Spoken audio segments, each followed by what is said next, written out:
I'd like you to get comfortable in your chairs, soften your gaze, and if you're comfortable, let your eyelids get heavy and let them close. Let's start with the breath. Breathing in and out. Breathe in and out. Breathe in and out. I'd like you to notice any tension in your body. Pick one or two spots. We're going to start with our first spot of tension. Once you've located it, I'd like you to picture this area of your body completely covered in translucent green peace. Let us breathe in and out. With each breath, you know peace penetrates this area, and any tension is not released. We breathe in and out. I'd like you to find one more spot of tension, because if you're anything like me, there's more than one. And again, we breathe, picturing this spot full of peace. God's peace that is within us is now in this area, to allow it to relax as we breathe in and out.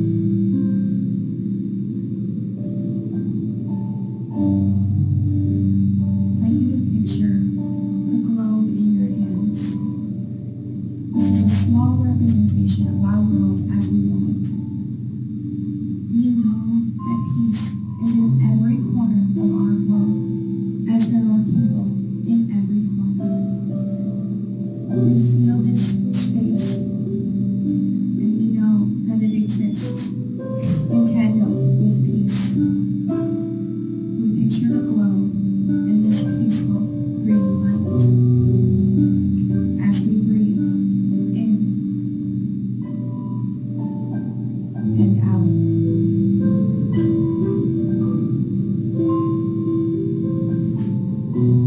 In your head, please repeat with each breath, I am peace. As we breathe in and out. I am peace. Our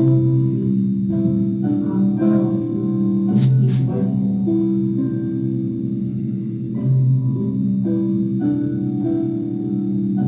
And even though we have to put this globe down now, we know that this peace resides in the world through the hearts and minds of people just like us, here in Flint and around the world. Let's do a few more deep breaths in through your nose and out through your mouth. Breathe in and out. Let's do one final breath together in through our nose and out through our mouth. I'd like you to come back to this time and space, filling your body with its new sense of peace. And know that you can come back to this time and space anytime you choose, any moment you have to be here, to be present with peace. And when you're ready, wiggle your fingers, wiggle your toes, be present, be here, be peaceful. Thank you for this time.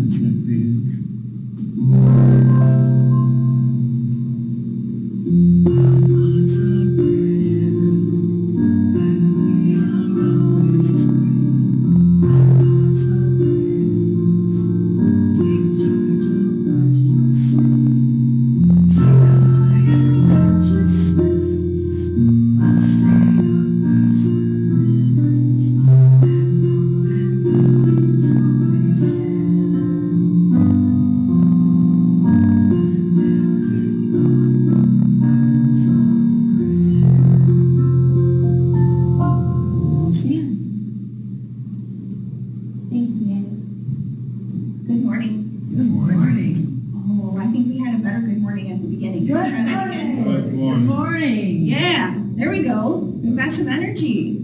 I love that. Thank you all for being here and being present. You could have been anywhere today.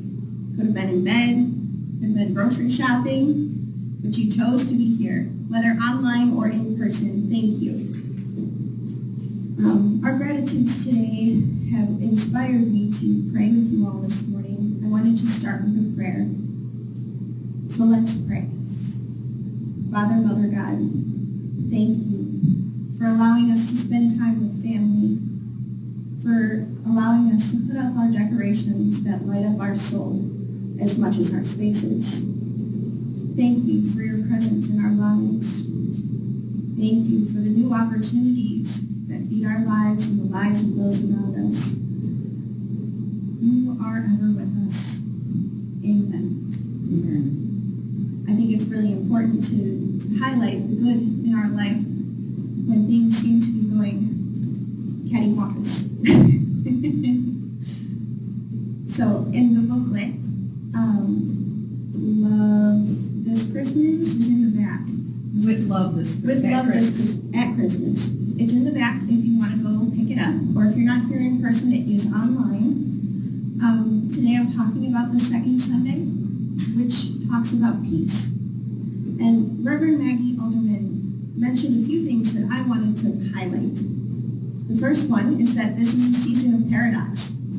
You have your highest highs and your lowest lows this season, because you're with family, you've got all your energy going, but then also there are times where you're by yourself and where it's time to be reflective, and whether or not you want to be reflective. She also mentions that there are beautiful things that bloom in adversity. And to me, that reminded me of the lotus. And I want you to remember the lotus, because we're going to come back to this. The third thing she talks about is being intentional about who you're becoming. So this life, it isn't happening to us, right? We are co-creators with God. Right. Even when it seems challenging. Yes. Even when we're like, we didn't ask for this. What's this? Charles Fillmore talked about peace as well in Unity magazine in 1915. He said, Christ is the Prince of Peace, but he cannot rule in the hearts of men and nations so long as they cling to false ideas of the rights of people. To me, I wanted to emphasize the thought of false ideas. So what does that mean, right? What is a false idea? And to me, that's anything that opposes the I am within you. Your good, your love, the knowing that everyone is connected. These are the negative thoughts that can recur about yourself or others. Well, that person's just lazy. That's a false idea. It doesn't serve you, and it doesn't serve them. So Jesus can reside in our hearts and our minds if we're open and receptive to change. I know change is a big, scary word. And it can be hard. It can be challenging. But just as challenging as it is, God is always with you. You're never alone in this challenge. And it is always for good. Yes. So another false idea could be this idea of suffering, right? Like, oh man, I'm so overwhelmed at this point, I'm suffering. But suffering isn't an idea that we need to hang on to. Going back to the lotus, right? Because I said we'd come back to it. There's a quote from Thich Nhat Hanh called No Mud, No Lotus. He wrote a book. Unity on Campus covered this book last year. Shameless plug for Unity on Campus. If you want to join them on Zoom the second and fourth Fridays of the month at 7 p.m., please do that. They're amazing. They read a book or some sort of literature and discuss it. Or they have a talk about it. And then there's a discussion piece afterwards. I really highly recommend going. That's where I got my start. Besides being in YU and all of that. But going back to this idea of suffering, right? So what does no mud, no lotus lotus really mean? The mud is this idea, our false beliefs that we get stuck in. And the lotus is the flower that grows from it. It only grows in mud. It only grows in adversity, just like we do. When have you been comfortable and learned what you needed to learn? Right. I can't think of a single time that I've grown from not making a mistake, from not trying. So I like to say that God doesn't hand you peace when you ask for it. He gives you an opportunity to demonstrate peace in the face of adversity. And I had just finished watching Dancing with the Stars. I don't know if anyone else watches, but they're pretty amazing. I love them. And the winner this season, I'm not going to say his name, their name, sorry, in case people haven't seen it yet. But the winner had said, it's a privilege to be stressed. Yeah. Whoa. A privilege to be stressed. What? Go there. Oh, you feel like you can't, but you can. You got this. It may take a minute, it may take months, right? Right. But just think about that. You have enough in your life to be stressed. Anyway, I wanted to reread the Bible verse from the Daily Word because I did not read ahead and should have. From 2 Theologians, chapter 3, verse 13. I sometimes am going to use this for this next season as a mantra. So if you want to do the same, please do. Now may the Lord of peace himself give you peace at all times and in every way. The Lord be with all of you. Peace always with the Lord.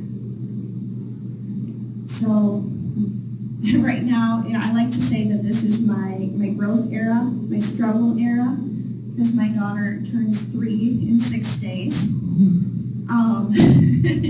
And toddlerdom has been an interesting adventure. I pray for patience almost daily. I struggle with not yelling, right? Because it could be danger. It could be something that she's doing that I'm like, wait, don't. Oh, okay, you just did that. Okay, so now we'll clean up the mess. Let's go. But I have to remember that she's 3. Right. There's no empathy onboarded yet until 7. It's not her job to do that right now. Her job is to make messes. Her job is to throw the tantrums and learn how to be in the world, right? Mm-hmm. So when she throws a temper tantrum over not eating the food that she had begged for less than an hour ago, right? When she throws a temper tantrum over having the purple cup versus the blue cup, because apparently the purple cup is special and magical, and I had no idea. Or that she throws her stuffed animals on the floor and they're dirty, right? And she wants to go sleep with them in bed, and I'm like, no, ma'am, we just did that. That's not happening right now. Or me cleaning up her toys because she put them in a specific order. I can't touch them now. But each one of these is an opportunity for me to teach her what feelings are, how to demonstrate them, and how to move and exist in the world. What a privilege. So it may be my struggle era, but it's also one of privilege. I get to experience this time with her anew, right? Because I don't remember what it's like to be 3. I only remember what it's like to be 33. But now I do. I get to see it through her eyes. I get to be privileged in that. And I ask that just as Jesus was the Prince of Peace, so must we be the example of peace within. I strive for that every day so that she can have the better life, so she can have more knowledge than I had. And you're like, okay, so you want me to demonstrate it, but how? How am I going to do this? Well, According to Seven Summit Pathway, they say the path to peace is serenity. So they have some bullet points on how to achieve serenity. The first one is giving thanks. Second one is practicing acceptance. So yes, you're in the mud now, but you don't have to fight it. You're in the mud now, but you don't have to fight it. That's hard. Yeah, it's like quicksand. The more you fight it, the worse it gets. Absolutely. I almost brought in sand for that, but I chose not to make a mess today. Thank you. Yes. I figured no one wanted a new mess on the new carpet, so I'm like, yeah, maybe let's not do that today. But thank you for that analogy. That is so true. The tighter you hold on to sand, the more it slips through your fingers. Our third point is to be kind. Unrelenting kindness. Prioritize sleep. I say that because they said to make sleep important or to get more sleep. What does that mean? I don't know what that means, but for me, prioritizing sleep means I don't doom scroll on my phone for 2 hours and I go to bed without my phone. I plug it in elsewhere. I turn it on full volume in case there's emergencies because I do have aging parents. But otherwise, I leave it out of the bedroom and I just sit there, bored, looking at the ceiling, going, it will come. It will come. Prioritizing sleep. Clean your space. Not just your space, but your person. I don't know about you, but when I get frustrated, I have a hard time following through on my things that I need to do for myself. Find the time to take a shower. Find the time to brush your teeth. It's hard, but you've got this. There is time. You are just as important as whatever you are going to do. Center your mind to your prayers and your meditations. Use your affirmations. That's what we call them. They said quotes on serenity, not just quotes. Use your affirmations. Be active with it.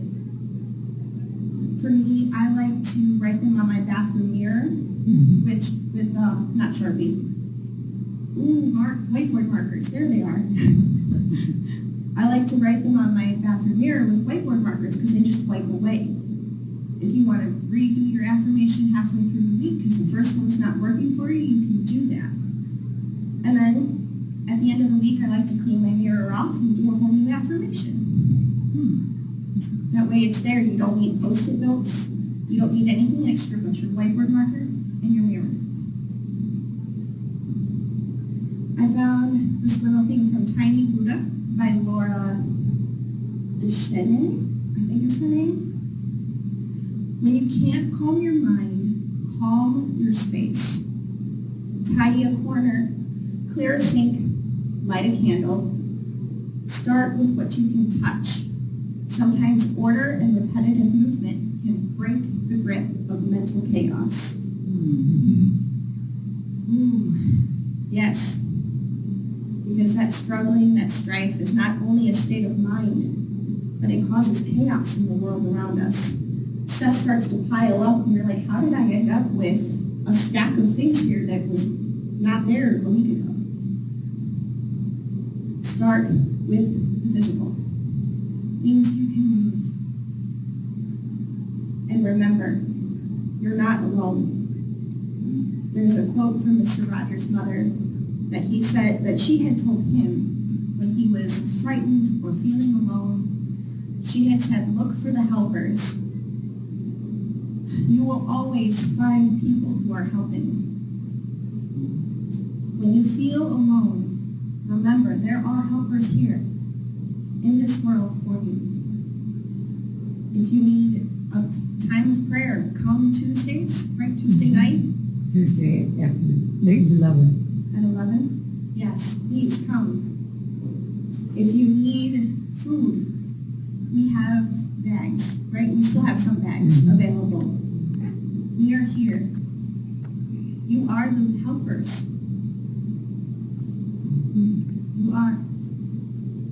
And if you need help, it's okay.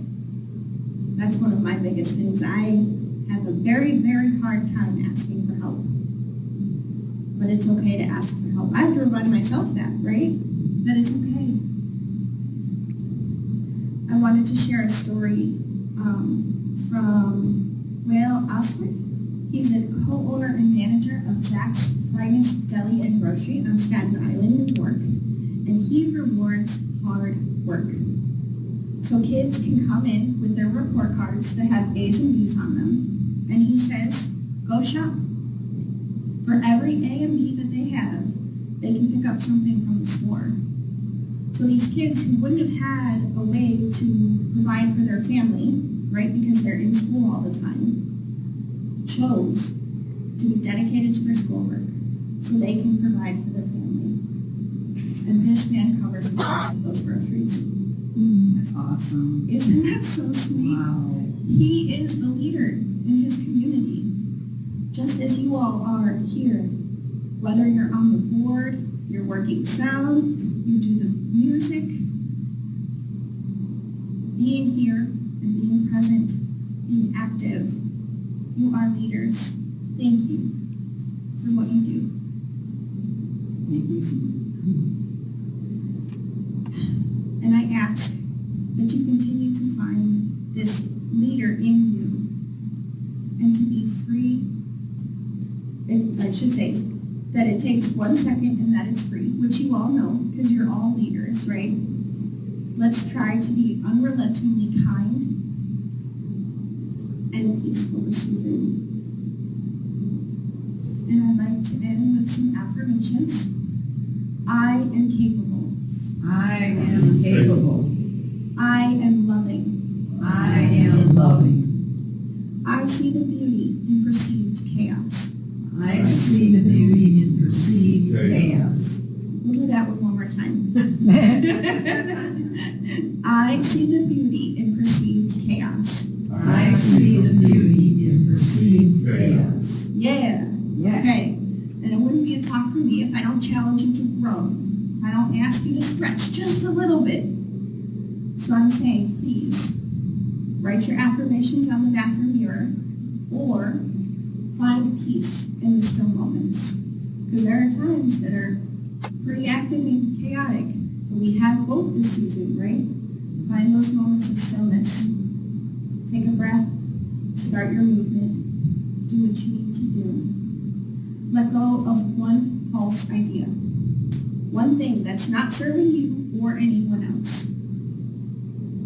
And remember, no mud, no lotus. This time of year is what you make it. Thank you for your time. Thank Thank you.